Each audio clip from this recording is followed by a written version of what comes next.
Hello बच्चों, इस video में आपको पढ़ाने जा रहा हूँ MP board class 12th Hindi previous year question paper.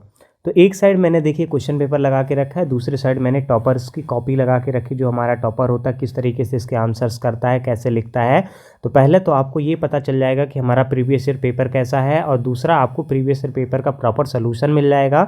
और सोल्यूशन के साथ साथ आप अगर इस वीडियो को पूरा देख लेंगे तो आपका लर्निंग का कॉन्सेप्ट भी क्लियर हो जाएगा। ये भी पता चल जाएगा पेपर का पैटर्न क्या होता है, क्या एग्ज़ाम टाइम होता है, कितने मार्क्स का हमसे क्वेश्चन पूछा जाता है। ऑल चीज़ें मैं इस वीडियो में कवर करने वाला हूँ, ठीक है। लेकिन वीडियो को स्टार्ट करने से पहले मैं आपसे एक रिक्वेस्ट करना चाहता हूँ कि अगर आपको ये वीडियो हेल्पफुल लगता है तो वीडियो को क्या करिएगा, लाइक करिएगा, चैनल को सब्सक्राइब करिए, अपने दोस्तों के साथ शेयर करिए। उसका रीज़न ये है कि मैंने एक बेस्ट तरीका निकाला है आपको कि एक साइड आपको क्या करूँगा, मैं आपका पेपर लगा दूंगा, दूसरे साइड आपको क्या जो टॉपर की कॉपी है वो लगा देता हूं, और दोनों को क्या करेंगे हम डिस्क्राइब करेंगे और अच्छे से सॉल्व करेंगे, ठीक है ना। एक एक चीज़ें डिस्कस करेंगे। तो चलिए क्लास बिना किसी देरी के शुरू करते हैं, ठीक है। चलिए देखते हैं। सबसे पहले हमको पता होना चाहिए कि 2024 का पेपर था। Sorry for the glitch guys. तो अब क्या करते हैं, मैं आपको बताने वाला हूँ जो आपके टोटल नंबर ऑफ क्वेश्चंस होते हैं। टोटल नंबर ऑफ क्वेश्चंस कितने होते हैं आपके, 23 होते हैं। टोटल पेज है लिखा हुआ, पेज ये 8 9 कितना भी हो सकता है, ज़रूरी नहीं कि 8 ही रहेगा, ठीक है ना। आपका टाइम आपको लिखने के लिए कितना मिलता है, 3 आवर का प्रॉपर टाइम मिलता है, ठीक है।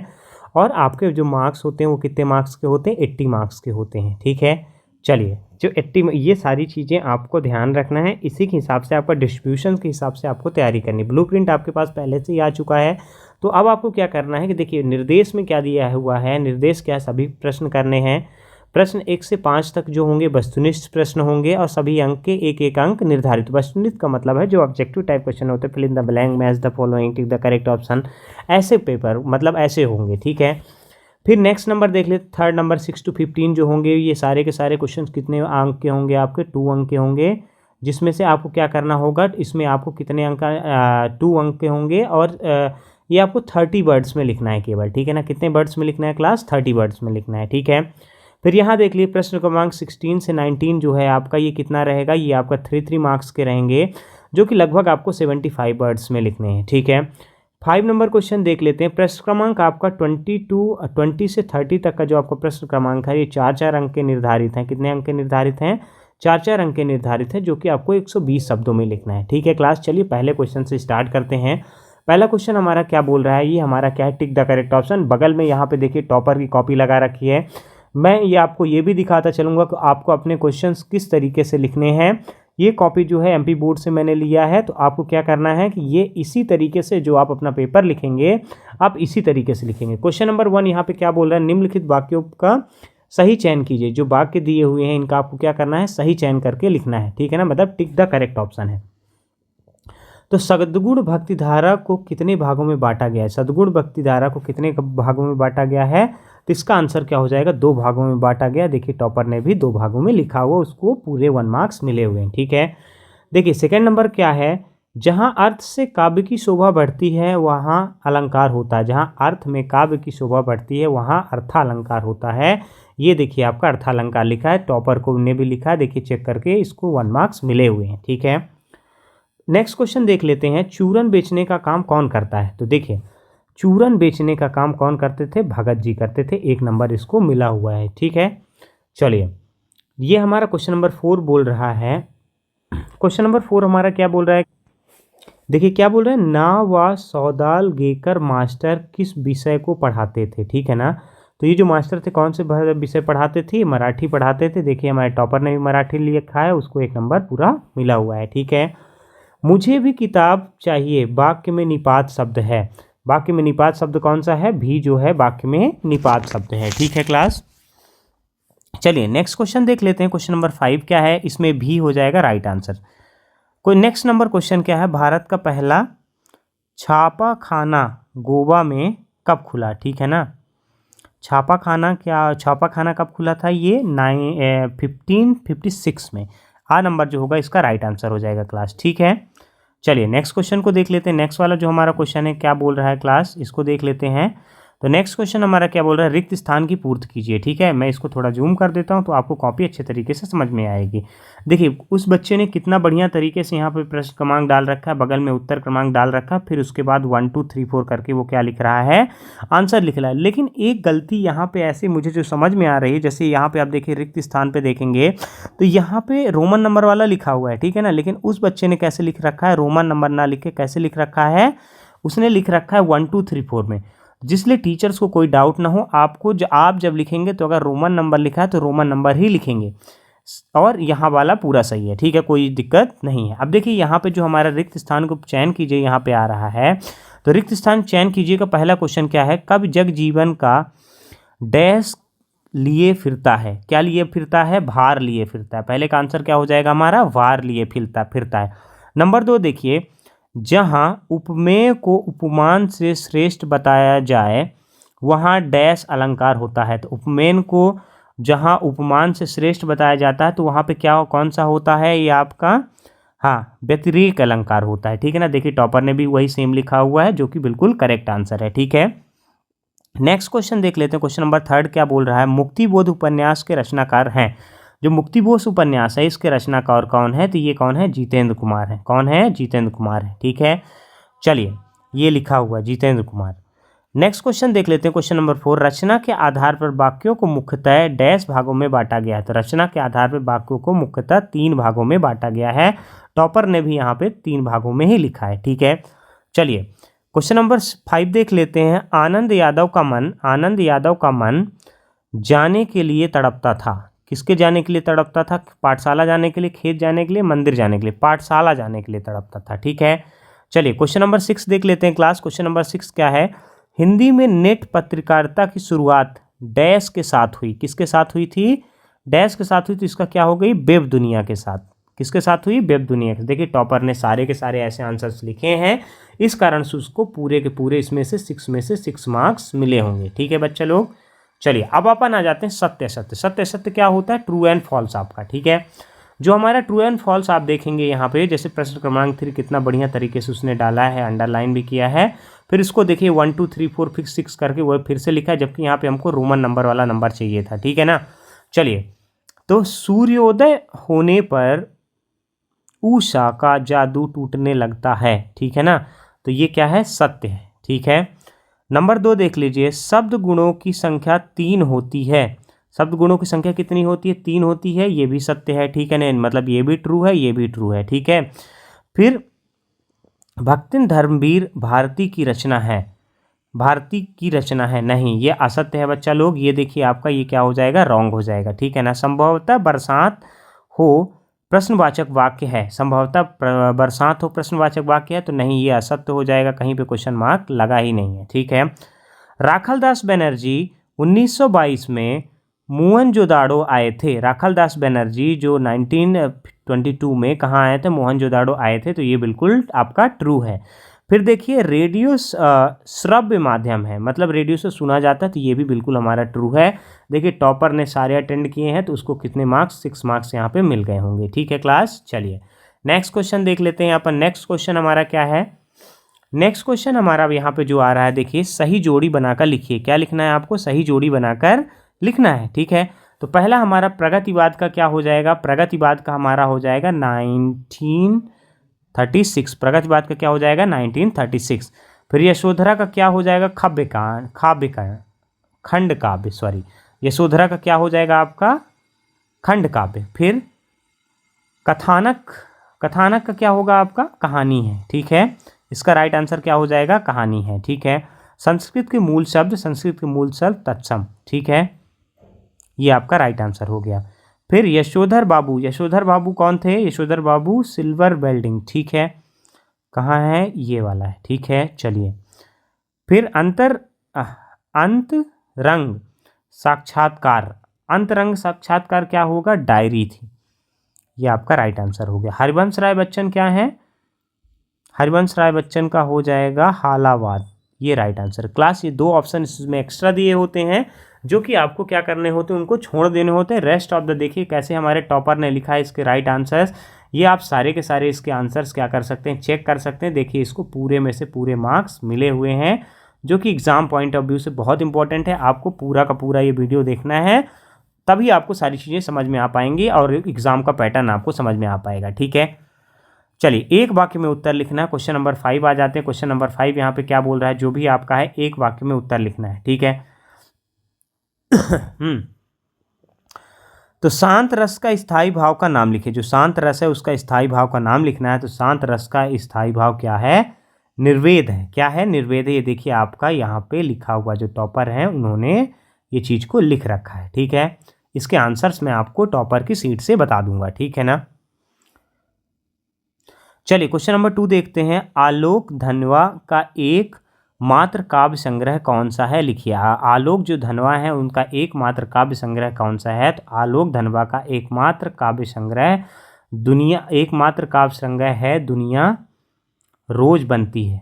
क्या हो जाएगा, दुनिया रोज बनती है। ये आपका राइट आंसर है सेकंड नंबर वाले का बच्चा लोग। तो आपको ये क्या करना है, अच्छे तरीके से लर्न कर लेना है। थर्ड नंबर देख लीजिए।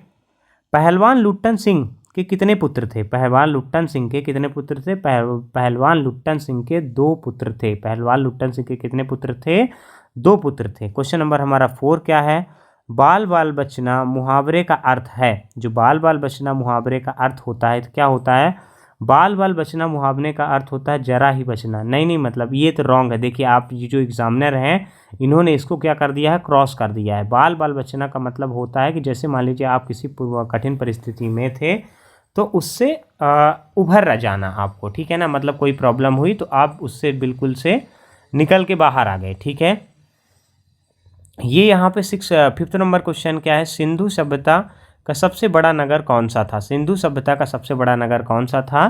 तो मोहनजोदाड़ो जो था सिंधु सभ्यता का सबसे बड़ा नगर था। ये आप देख लीजिए, सिंधु सभ्यता का सबसे बड़ा नगर मोहनजोदाड़ो था। यहाँ पे मैंने मार्किंग कर दी है। अब नेक्स्ट क्वेश्चन देख लेते हैं। ये नेक्स्ट क्वेश्चन नंबर हमारा क्या है, नेक्स्ट जो है 6 नंबर है। आमतौर पर रेडियो नाटक की अवधि कितनी होती है।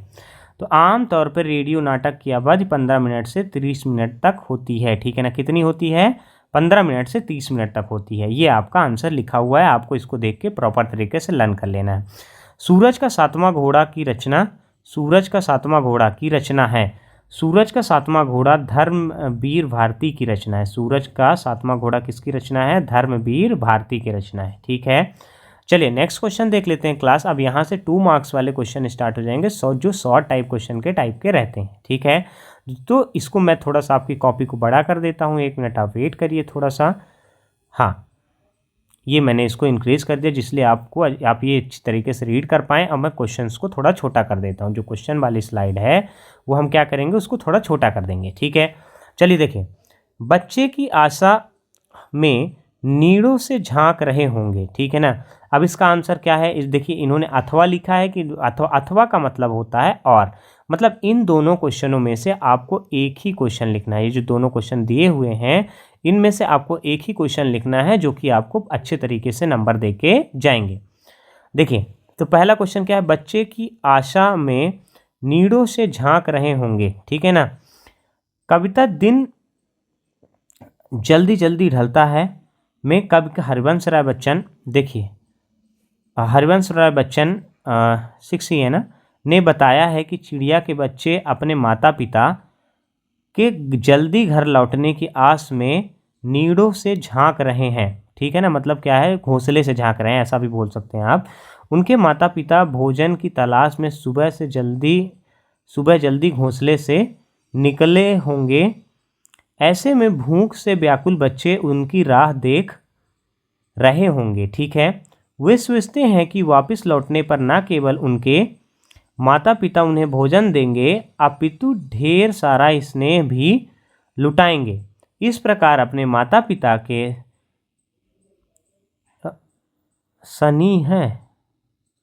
सानिध्य की प्रत्याशा में बच्चे नीड़ों से झांक रहे होंगे। ये क्या लिखा हुआ है, ये थोड़ा समझ में नहीं आ रहा क्लास, हो सकता है ये रॉन्ग है। ठीक है ना, आप इसको देख लीजिए, सानिध्य होना चाहिए ना, ये सानिध्य ही है। हाँ चलिए, धा बना हुआ है वो उतना क्लियर थोड़ा समझ में नहीं आ रहा। चलिए नेक्स्ट क्वेश्चन को देख लेते हैं क्लास। नेक्स्ट क्वेश्चन, ये हम पहला वाला क्वेश्चन हमने इसको अटेम्प्ट किया। ठीक है, अब देखिए जो हमारा अगला क्वेश्चन है, अगला क्वेश्चन कौन सा है, क्वेश्चन नंबर 7। छायावाद की परिभाषा लिखते हुए किन्हीं दो विशेषताओं को लिखिए। ये भी आपका और मैं है, दो में से एक क्वेश्चन आपको लिखना है। तो आपको इसका क्या लिखेंगे? क्वेश्चन नंबर 7 क्या है? डॉक्टर राजकुमार वर्मा के अनुसार आत्मा की छाया परमात्मा में पड़ने लगे और परमात्मा की छाया आत्मा में, यही छायावाद है। ठीक है ना? जैसे आत्मा की छाया किस पे पड़ने लगे? परमात्मा में। परमात्मा की छाया आत्मा में पड़ने लगे, यही छायावाद है। छायावाद का देखिए इसने क्या बोला है कि उसकी विशेषताएं लिखते हुए किन्हीं दो विशेषताओं को लिखित है। दो विशेषताएं उसकी निम्नलिखित हैं। ठीक है। एक और यहाँ पे लिखा है, स्थूल के प्रति सूक्ष्म का विद्रोह ही छायावाद है। मतलब टू आपके यहाँ पे क्या लिखी हुई हैं? डेफिनेशंस लिखी हुई हैं। ठीक है। छायावाद की प्रमुख विशेषताएं कौन कौन सी हैं? छायावाद की दो प्रमुख विशेषताएं हैं। नंबर 1 क्या है? प्रकृति चित्रण। मतलब छायावाद कवियों ने प्रकृति का मानवीकरण अपनी कविताओं में किया है। ठीक है ना? अब देखिए, नारी सौंदर्य या प्रेम व्यंजना, नारी सौंदर्य या प्रेम व्यंजना। ठीक है ना? ये दूसरा हमारा पॉइंट है। तो दूसरा पॉइंट में क्या है? छायावादी कवियों की दृष्टि नारी सौंदर्य में खूब रमी है। उन्होंने प्रेम की अभिव्यक्ति सुंदर तरीके से की है। देखिए पूरे नंबर इनको मिले हुए हैं, पूरे नंबर मिले, कहीं भी एक भी क्रॉस नहीं है टीचर्स के द्वारा। ठीक है। चलिए क्वेश्चन नंबर 8 देख लेते हैं क्लास। क्वेश्चन नंबर हमारा 8 क्या बोल रहा है? किन्हीं दो महाकाव्य के नाम एवं उनके रचनाकार लिखिए। तो महाकाव्य रामचरितमानस और कामायनी, उनके रचना गोस्वामी तुलसीदास और जयशंकर प्रसाद। कितना ईजी है आपके लिए, बहुत अच्छा क्वेश्चन था जो आप इसको आसानी से लर्न करिए, एग्जाम पॉइंट ऑफ व्यू से बहुत इंपॉर्टेंट है। ठीक है। क्वेश्चन नंबर 9 देख लेते हैं। सोरठा छंद के लक्षण उदाहरण सहित लिखिए। ये अथवा है। वीर रस की परिभाषा उदाहरण सहित लिखिए। वीर रस की परिभाषा लिख देना है। सहृदय क्रय हृदय में स्थित उत्साह नामक स्थायी भाव का विभाव, अनुभाव एवं संचारी भाव का संयोग होता है तो वह वीर रस का रूप ग्रहण कर लेता है। ठीक है। वीर रस में उत्साह, वीरता, ऊर्जा का संचार होता है। ठीक है ना? जब आप बहुत ज़्यादा एक्साइटेड फील करते हैं तब आपको वीर रस के उदाहरण आपको लिखा जाता है। देखिए इसका एक उदाहरण क्या है? बुंदेलो हरबोलो के मुख से हमने सुनी कहानी थी, खूब लड़ी मर्दानी वह तो झांसी वाली रानी थी। ठीक है ना? ये वीर रस का उदाहरण है। चले बच्चा लोग नेक्स्ट क्वेश्चन देख लेते हैं। क्वेश्चन नंबर 10 जो है हमारा, क्वेश्चन नंबर 10 जो है यहाँ पे बता रहा है, क्वेश्चन नंबर 10 क्या है कि मनुष्यों की क्षमता किन 3 बातों पर निर्भर करती है, लिखिए। ठीक है ना? और 2 क्वेश्चन है, 2 क्वेश्चन में एक ही क्वेश्चन अटेम्प्ट करना है। मनुष्यों की क्षमता निम्नलिखित 3 बातों पर निर्भर करती है। शारीरिक वंश परंपरा, ठीक है ना, सामाजिक उत्तराधिकार और मनुष्य के अपने प्रयत्न। ठीक है ना? मेन ये 3 इंपॉर्टेंट रीजन होते हैं किसके? मनुष्य के जीवन के लिए, जो उनके लिए इंपॉर्टेंट होते हैं। ठीक है। क्वेश्चन नंबर 11 देख लेते हैं क्लास। क्वेश्चन नंबर 11 क्या बोल रहा है? देखिए चलिए, कहानी और उपन्यास में अंतर लिखिए। तो या फिर आत्मकथा या जीवन शैली जीवनी पे अंतर लिखिए। तो आत्मकथा जीवनी पे अंतर यहाँ पे लिखा गया है। आत्मकथा के लेखक अपने जीवन वृत्त की पूरी सच्चाई के साथ पाठकों को समक्ष प्रस्तुत करता है। ठीक है ना? आत्मकथा लिखते समय लेखक तटस्थ नहीं रहता और अपने जीवन के प्रसंगों को अपनी स्मरण शक्ति के आधार पर प्रस्तुत करता है। ठीक है ना? उदाहरण देखिए, क्या भूलूं क्या याद करूं। ठीक है ना? ये क्या है? आत्मकथा है। ठीक। अब जीवनी के बारे में देखते हैं। ठीक है। जीवनी के लेखक किसी दूसरे के जीवन के जन्म से लेकर मृत्यु तक के सभी घटनाओं का उल्लेख करते हैं। जैसे ये इसको इंग्लिश में क्या बोलते हैं? बायोग्राफी हो गया आपका। ठीक है ना? BIO, हाँ ठीक है। बायोग्राफी ये नहीं, ऑटोबायोग्राफी हो गया। ये आप जब आप अपनी खुद लिखते हैं तो वो ऑटोबायोग्राफी होती है, और बायोग्राफी आप जब आप दूसरे के बारे में कुछ लिखते हैं तो वो बायोग्राफी कहलाती है। ठीक है। देखिए इसका उदाहरण हमारे पास क्या लिखा हुआ है? कलम का सिपाही, कलम का जादूगर। ठीक है।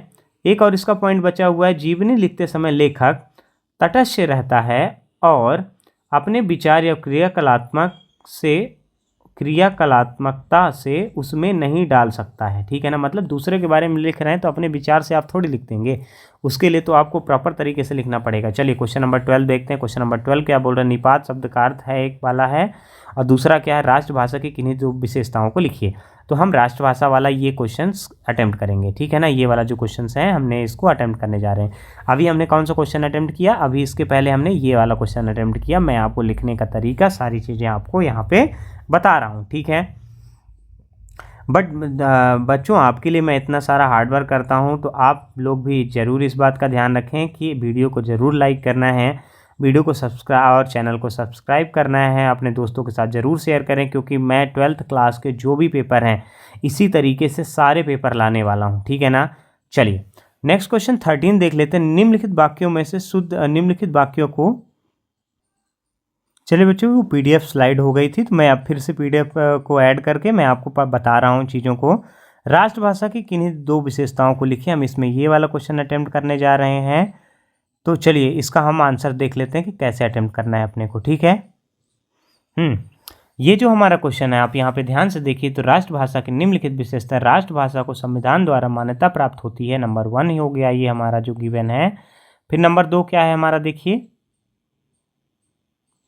1 मिनट क्लास, ये इसको थोड़ा सा इरेज कर देते हैं, यहाँ पे अच्छे से बॉक्स नहीं बन पाया।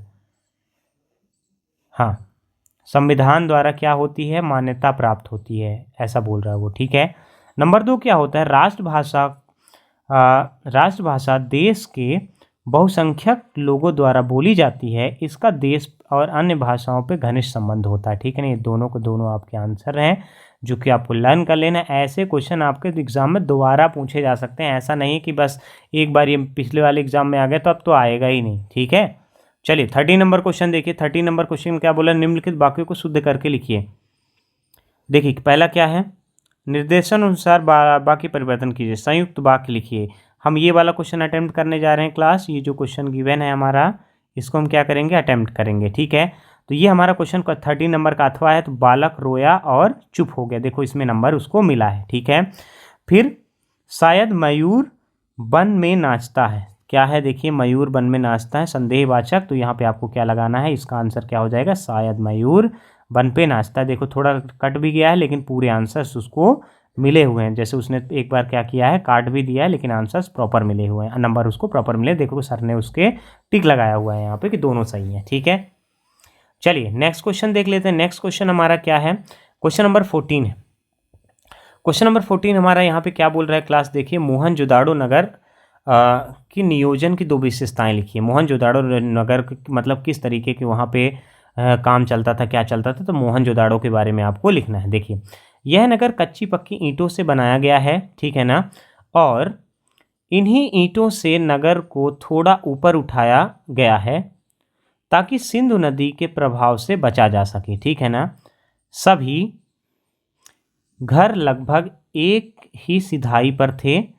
पूरब में अमीरों की बस्ती थी, ठीक है, पूरब साइड अमीरों की बस्ती। यहाँ की सड़कें सीधी तथा आड़ी थी। वास्तुकार जिसे ग्रिड प्लान कहते हैं, यहाँ के घरों में खिड़कियाँ नहीं थी, ठीक है, और दरवाज़ों का मुख्य सड़क की ओर ना खुलकर पीछे की ओर खुलते हैं, ठीक है। यहाँ की सड़कों की चौड़ाई 33 फीट थी। मतलब ये मान लीजिए यहाँ की जो सड़कों की चौड़ाई थी वो टोटल कितनी थी, 33 फीट के आसपास थी, ठीक है। चलिए नेक्स्ट क्वेश्चन देख लेते हैं बच्चा लोग। नेक्स्ट क्वेश्चन हमारा 15 नंबर का, आप देखिए यहाँ पे 15 नंबर जो हमारा क्वेश्चन क्या बोल रहा है, तो 15 नंबर का हम ये अभी हमने ये वाला क्वेश्चन अटेम्प्ट किया है। अब नेक्स्ट क्वेश्चन इसमें देख लेते हैं कि देखिए नेक्स्ट क्वेश्चन यहाँ पे क्या लिखा हुआ है, ये वाला अटेम्प्ट करने जा रहे हैं, ठीक है। ये मुद्रित माध्यमों में लेखन के लिए ध्यान रखने योग्य किन्हीं दो बातों को लिखिए, ठीक है। दो बातें हमको लिखनी है जो कि बहुत इजी तरीके से हो जाएगा और पूरा नंबर में मिल जाएगा। तो ये तो वही हेडिंग लिखी हुई है आपको कि दो बातें ध्यान रखनी है। लेखन में भाषा, व्याकरण और वर्तनी पर ध्यान देना चाहिए, जन सामान्य की भाषा पर जोर देना चाहिए, ठीक है। चलिए क्वेश्चन नंबर 3 देख लीजिए। लेखन और प्रसारण के बीच के समय में अशुद्धियों को पूरा करने का प्रयास करना चाहिए। लेखन में प्रवाह के लिए, ये क्या लिखा हुआ है क्लास, तन्मयता होनी चाहिए, ठीक है ना। लेखन और आवंटित जगह पे अनुशासन का पालन करना चाहिए, ठीक है ना।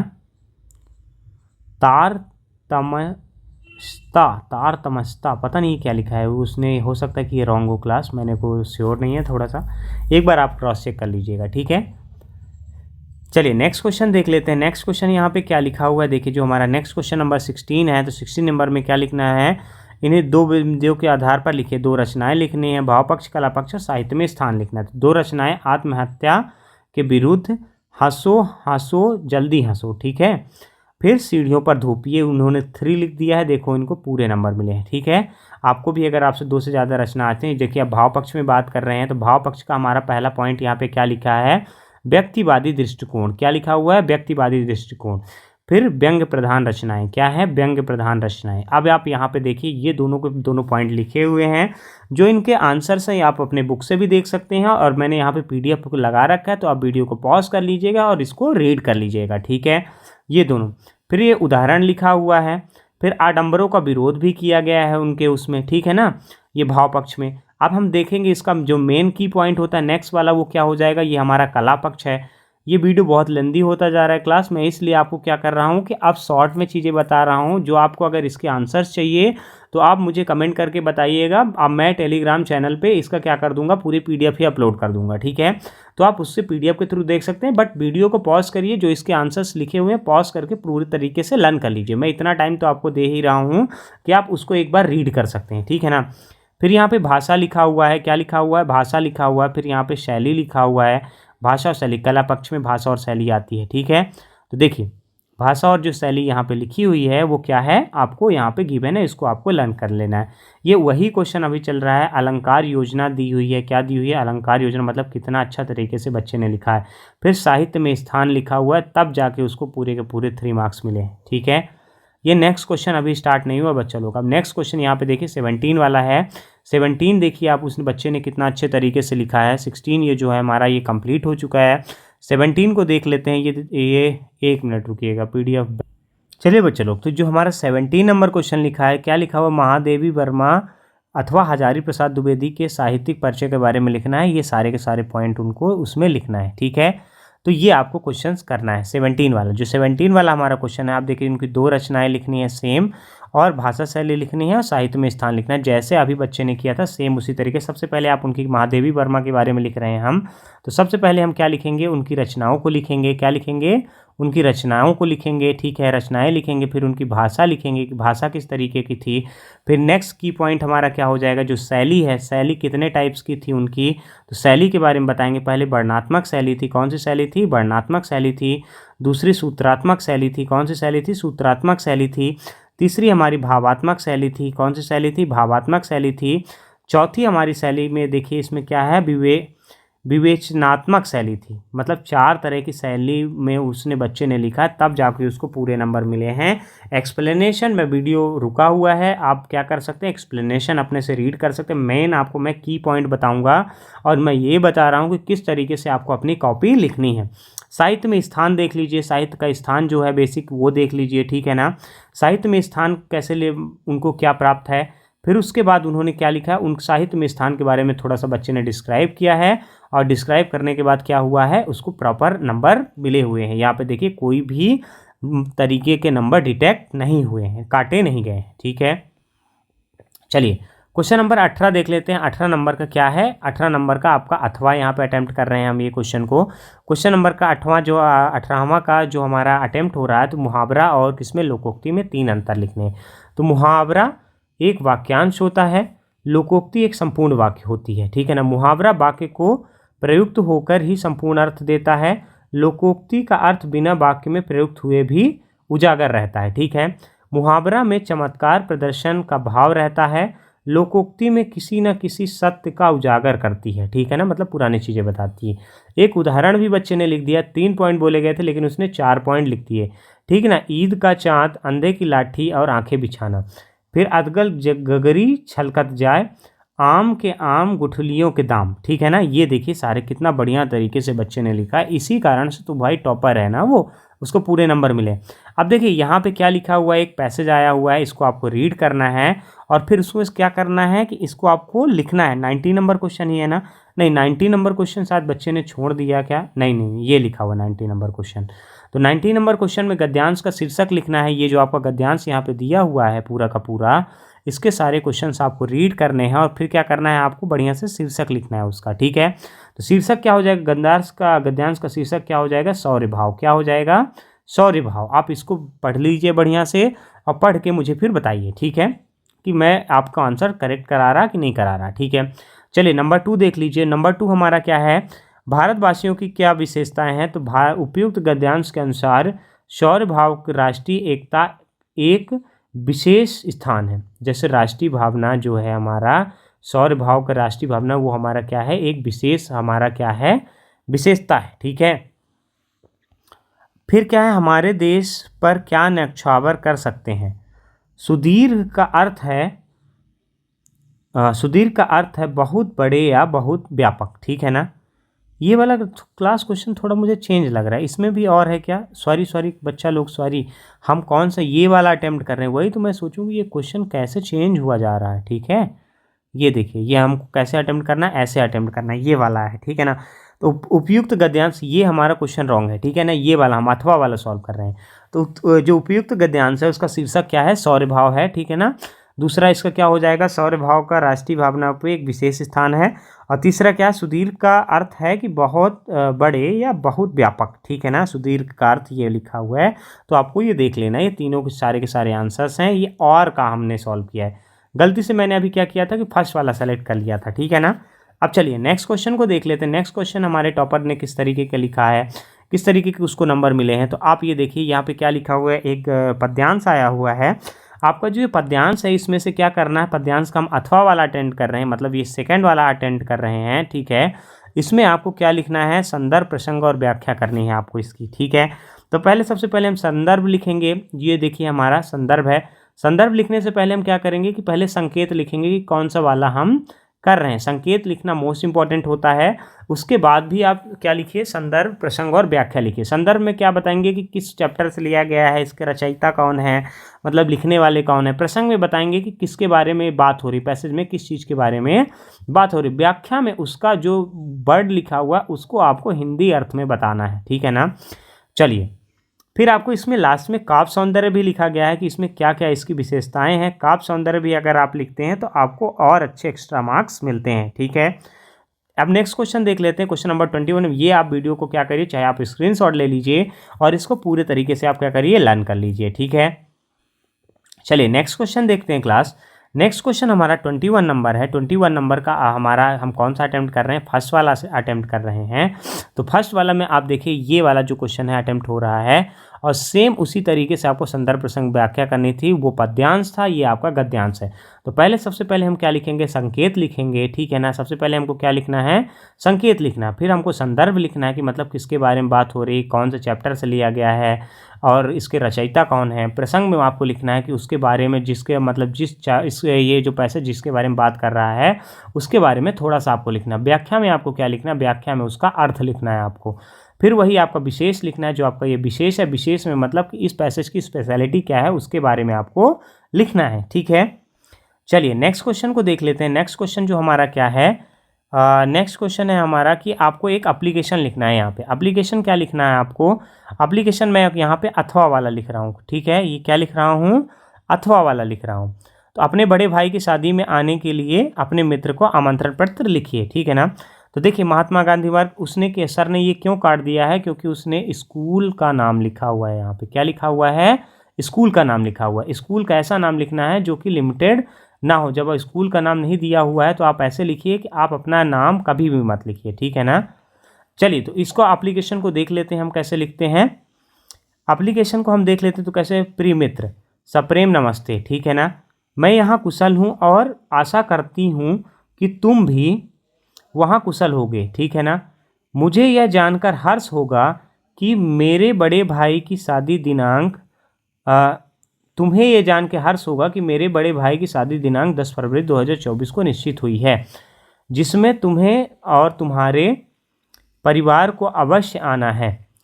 दिनांक से कुछ दिन पहले आना, हम साथ ही खूब मज़े करेंगे, ठीक है ना। तुम्हारे माता और पिताजी को चरण स्पर्श एवं छोटी बहन को प्यार। तुम्हारी अभिन्न मित्र, काखा गागा लिख दिया है उसने, अपना नाम नहीं लिखा है। वेरी गुड, आपको भी ऐसे ही लिखना है। जब आपका है तो आपको इसी तरीके से एप्लीकेशन लिख के अपने पूरे के पूरे आपको 4 मार्क्स ले लेने हैं, कोई दिक्कत वाली बात ही नहीं है, ठीक है।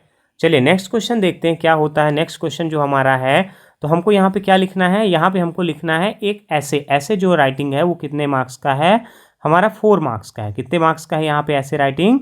4 मार्क्स का है। देखिए आप यहाँ पे देखेंगे कि ये कितने मार्क्स का है, 4 मार्क्स का है। अब हमको ऐसे कैसे लिखना है कि जैसे हम प्रदूषण का बढ़ता प्रभाव, हम कौन सा वाला लिख रहे हैं, ये प्रदूषण के बारे में लिखना है। तो प्रदूषण तो आप जानते हैं, जल प्रदूषण, वायु प्रदूषण, मृदा प्रदूषण, ध्वनि प्रदूषण, रेडियोधर्मी प्रदूषण, ये आप कोई भी प्रदूषण को आप लिख सकते हैं, ठीक है। चलिए ये ब्रैकेट नहीं बना क्लास, 1 मिनट थोड़ा वेट करिएगा, ये ठीक है ना। तो अब अपन देख लेते हैं रूपरेखा। पहले रूपरेखा देखेंगे तो पहले हम प्रस्तावना लिखेंगे, फिर प्रदूषण के प्रकार लिखेंगे, प्रदूषण का समाधान और उपसंहार, ठीक है। फिर आप देखिए इसके बारे में उन्होंने क्या लिखा है कि एक बढ़िया सी टैग लाइन लिखा है। क्या लिखा है? एक बढ़िया सी टैग लाइन लिखा है। जो टैग लाइन क्या होता है, वो एग्जामिनर को अट्रैक्ट करती है और उसमें आपको एग्जामिनर अट्रैक्ट होने के बाद और आपको अच्छे नंबर देने की कोशिश करता है। पहले हम प्रस्तावना का पॉइंट लिखेंगे। ये तो चीज़ें आपकी बुक में भी लिखी हुई हैं, तो आप वहाँ से देख के ये सारा आप पैसे इसको ऐसे को लर्न कर सकते हैं। फिर देखिए प्रदूषण के प्रकार, ये उसने लिखा हुआ है प्रदूषण के प्रकार, लेकिन उसने थोड़ा छोटा लिखा है। जैसे प्रदूषण का प्रकार लिखना है, वायु प्रदूषण लिखना है तो थोड़ा इसको डिस्क्राइब करें आधे आधे पेज में, ध्वनि प्रदूषण लिखना है तो उसको भी डिस्क्राइब करें, लेकिन आपको ये 170 वर्ड्स में ही लिखना है तो चल जाएगा, ऐसा कोई इशू नहीं। जल प्रदूषण को भी आप थोड़ा सा देखिए, डिस्क्राइब करिए। फिर प्रदूषण का समाधान कैसे हो सकता है, जो हमारे ओर पोल्यूशन चारों ओर फैल रहा है तो उसका समाधान हम कैसे करें, और उपसंहार लास्ट में लिखा हुआ है, मतलब कंक्लूजन क्या निकल के आ रहा है, ठीक है ना। देखिए और लास्ट में फिर से उसने क्या लिखा है, एक टैग लाइन लिखी है। टैग लाइन मोस्ट इंपॉर्टेंट होती है। अगर आप 2 से 3 टैग लाइन लिख देते हैं तो आपके लिए एग्जामिनर ये समझ में आ जाता है उसको कि बच्चे ने बहुत अच्छे तरीके से मेहनत की है। होप करता हूँ क्लास कि मैंने वीडियो को प्रॉपर तरीके से आपको समझाने की कोशिश की है। जो आपका पेपर था ये MP बोर्ड 12th का हिंदी का, देखिए मैंने 1 to 1 चीज़ें आपको समझाई हैं, आंसर्स भी आपको बताए हैं।